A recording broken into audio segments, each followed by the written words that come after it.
Hello again, Lynn Del Mastro Thompson with Heartfire Healing here, back for another episode of You Are Not Your Diagnosis. Today's topic I want to talk about is your body isn't the enemy.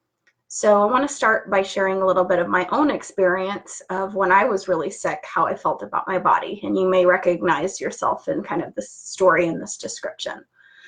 So I remember when I was really sick in my mid-20s after the misdiagnosis with leukemia, and I didn't feel well on a daily basis. I felt uncomfortable, in pain. I had some digestive symptoms because what had happened, I had actually clotted off the veins that drain my liver, so I had all of this fluid buildup in my body and my belly. I just had this kind of long list of physical symptoms. And I remember thinking too, in terms of being given this big scary diagnosis, that, my body had betrayed me, that my body was the enemy, that I felt very angry, really, to be honest, with my body, like it had failed me somehow. And again, you may relate to this, whether you're somebody who's dealing with a bigger health challenge, a chronic illness, or even if you just deal with some other symptoms, like you constantly kind of have some digestive issues, you constantly are having hormonal issues. All of these things can start to make you feel like your body is the enemy, because we're in our bodies 24/7. And let's face it, if we don't feel good on a daily basis, if we don't feel good most of the time, we kind of feel like we're prisoners in our body, and there's the tendency to start to see our body in a certain way as the enemy, as it's betrayed us, as it's failed us, whatever that is. Maybe you can even think for yourself, what is that for me? It could be all of those things. It could be something I didn't even say there. Like, how do you view your body because of what you're dealing with? So, these are all part of the problem, is we start to see our body in a certain way. Like when we were healthy and we didn't have these symptoms, we probably actually didn't think about our bodies a whole lot, to be honest. If you're just kind of healthy and going through life, a lot of times we take our bodies for granted. But now that you don't feel well, you start to see your body in a different light. You start to see your body as the enemy. And so you start to create a different relationship with it, right? Because we really do have a relationship with our body, whether we're ignoring it or whether we're focusing on the negative, or whether we're cultivating kind of a partnership with it. And that's ultimately what I really want to talk about today, is starting to cultivate a different partnership with our body and a different perspective. So we need to, that's something we need to actively work on and actively cultivate for ourselves, is a different approach to our body. So rather than, one of the other things is, we get angry and frustrated every time we have symptoms, every day that we wake up and we feel exhausted, in pain, uncomfortable. It's hard to live life. It's very easy to feel angry and frustrated and disappointed and all of those emotions that come. But ultimately, those things aren't going to really help you. So I really want to focus today on some different ways to think about things, and some different things that you can actually implement for yourself to get beyond this feeling of feeling betrayed by your body, feeling like you have a negative relationship with your body, you're angry, you're frustrated, you blame your body. Because that was another thing I remember in my experience, was like I blamed my body for letting me down and failing me. And we really need to start to look at that belief or that feeling, because it's not helpful ultimately. So what if instead you could start to see that your body is doing the best that it can?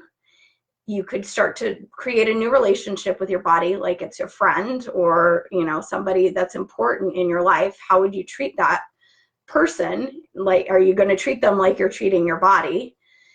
What if you could be patient and learn to work to understand your body and its way of communicating with you, and also taking responsibility for whatever your own contribution to this is, because it didn't just happen in your body.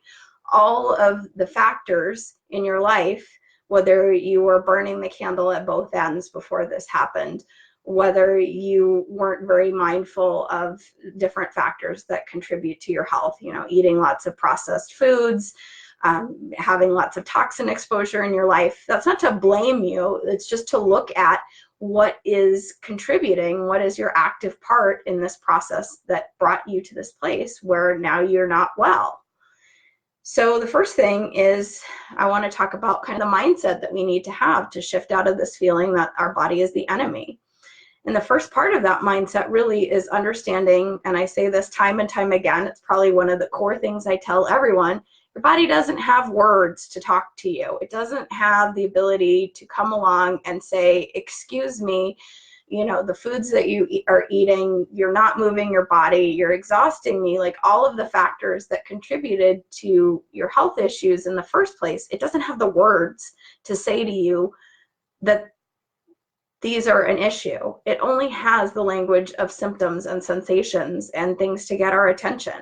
So while we may get angry and frustrated and irritated by these symptoms, and we may say, why are these things happening? They're really, if you look at it, the only way that your body can communicate with you.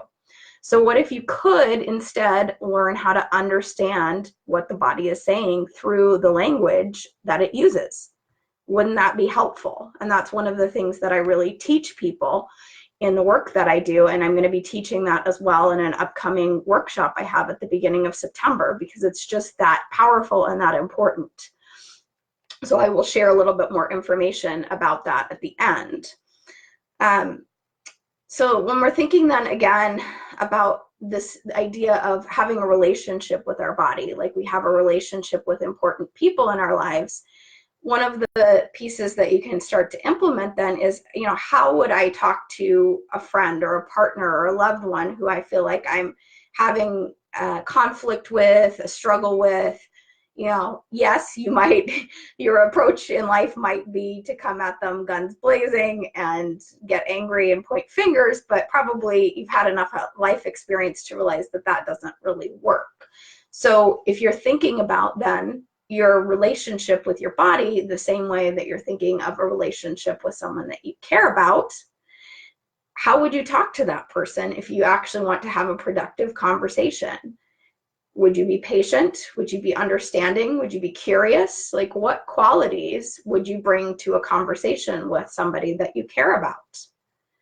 And also, you know, when we think about this idea of feeling betrayed by our bodies, does that ultimately help you, or is that just something that you drag around with yourself every single day?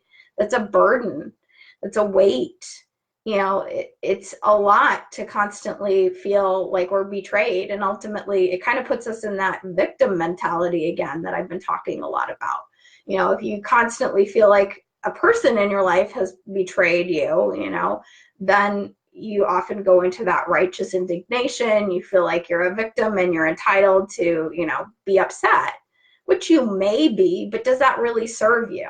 Again, in this sense, in your relationship with your body, if you're constantly saying to your body, you betrayed me, you know, I hate you, body, you're betraying me, I'm trapped in you, I'm sick, I'm frustrated, does that ultimately get you anywhere, or does that just leave you stuck in this spiral of negative emotions and stuck dragging around this weight every single day?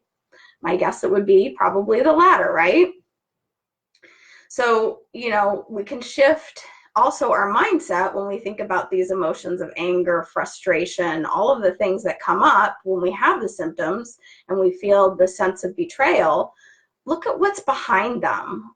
Because often, you know, when I was working with a therapist at one point, she had this wonderful thing where she would say, you know, how are you feeling? And if you said the word frustration and a couple other emotions, she's like, well, that's kind of, there's something underneath it. Frustration is not really the core of that. So what's under frustration for you? Get curious. Like, if you had to look at frustration and say what's underneath it, a lot of times, at least in my experience, there's some sadness, there's some grief, there's a feeling of loss. But it's easier to stay in the feeling of anger and frustration than it is to go into those other emotions, the sadness, the grief, the loss. And you might be somebody that goes there, but oftentimes I think we get trapped in this spiral of just saying, I'm just so frustrated. I'm frustrated by this. and we don't look at what's deeper. So what's deeper for you if you're feeling frustrated by your current situation? What's underneath it? And then looking at what's your contribution to this whole process, because again, as I kind of started saying at the beginning of this video, you didn't just wake up one day and your body was sick. There were contributing factors that led to that moment, whether that be repressed emotions, whether that be trauma that wasn't healed. And none of this, again, is to blame you. It's just there are all these ingredients, basically, in the analogy that just came to mind, a cake. And we have to look at what put together this cake that brought you to this moment where you're feeling sick. So rather than starting to just say, I'm going to blame my body and I'm going to be angry and frustrated and it betrayed me and it's wrong, what is your role in this process? Like, start to take some ownership and be curious of what were the factors that brought you to this moment. What did you contribute to this? Were you supporting your body? Were you just constantly going? In the case of adrenal fatigue, a lot of people, it's like they have pushed and pushed so far that the body is exhausted and can't go anymore. So there was a pattern there before this health challenge came up. And so you need to look at your active role in that process and not just always say, my body is failing me, my body's the enemy. Okay, so we've talked about a couple mindset shifts here around this piece of your body isn't the enemy. What about some skills? So first of all, learning the language of your body, learning how it talks to you. And you may, if that's a new thing, you may say, what the heck is she talking about and how do I do it? I teach people this all the time. It's very, very powerful if we can start to understand the messages that our body is giving to us in the language that it's giving them to us, in our symptoms, in our sensations, in whatever we're feeling. And so if that's something that you want to learn, it's something that I can definitely teach you, either working with me one-on-one or check out a workshop if you're in the Portland area on September 7th. I'll put the link when I get off this video where you can learn a little bit more, because that's one of the big things we're going to talk about in that is understanding the language of your body, understanding what your body is saying to you through all of the symptoms and sensations and experiences that you're having. But, you can start to just play with the question, what do you want me to know, body? Like, what does this symptom mean? And get curious and see what you find, because that is kind of the little seed of how you start to work with understanding the language of your body. So another key skill here in this process of moving past feeling like your body is the enemy is practicing patience, because we need to think about, again, for coming back to the idea this is a relationship with our body, how would you speak to someone that you care about? Or sometimes it's helpful to even think about, how would you talk to a small child that's struggling? Because often, we're very patient and understanding of a child in our life. Maybe even view your body as like talking to your younger self. Like, that might help you have a little bit more patience. It's like, wow, body, we're going through a lot here. I know you're doing the best that you can, and I'm trying to be patient, and then you can kind of engage again with that first part of getting curious. What does this mean? But being patient with it rather than being in that energy of like, I just want this to go away now. My body is failing me. I'm aggravated. I got stuff to do. I'm tired of being sick. Whatever that is, that energy ultimately and that approach isn't going to really get you where you want to go.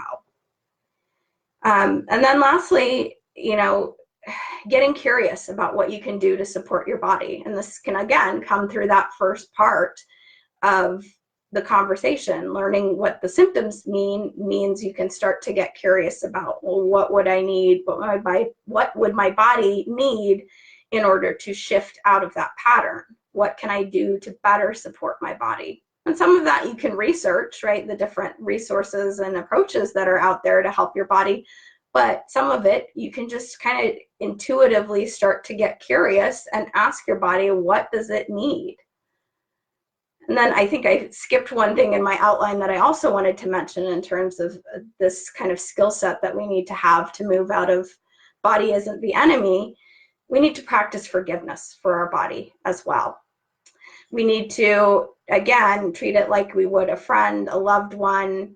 And instead of, again, viewing the body as you're the enemy, I am angry with you, you betrayed me, whatever those thoughts are, even if that's true, ultimately, what would you do in a situation where with a friend who had betrayed you or a loved one who had betrayed you? How would you get past that? Ultimately, forgiveness is a key component.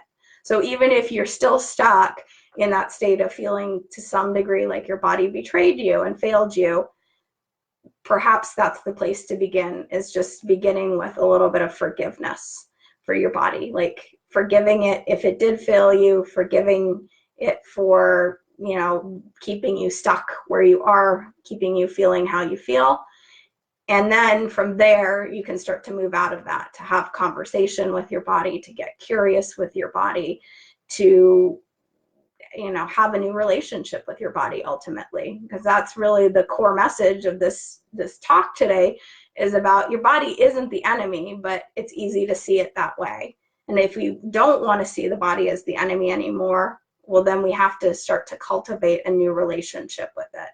So how would you treat your body if it was your very, very best friend? Because it really should be your best friend. What is with you 24/7? And it may not feel like you're, but I'm getting that some of you might say, what are you talking about? My body is my best friend because I feel crappy and in pain and, you know, trapped in this body. Yes, that's true. But how can you have a different perspective on that as well? And so hopefully those will be some little takeaways of this video that you can start to reframe, seeing your body didn't fail you, your body isn't the enemy, it's doing the best that it can, and you need to cultivate a new relationship with it, with forgiveness, with curiosity, with patience, and trying to understand its language so that you can communicate with it.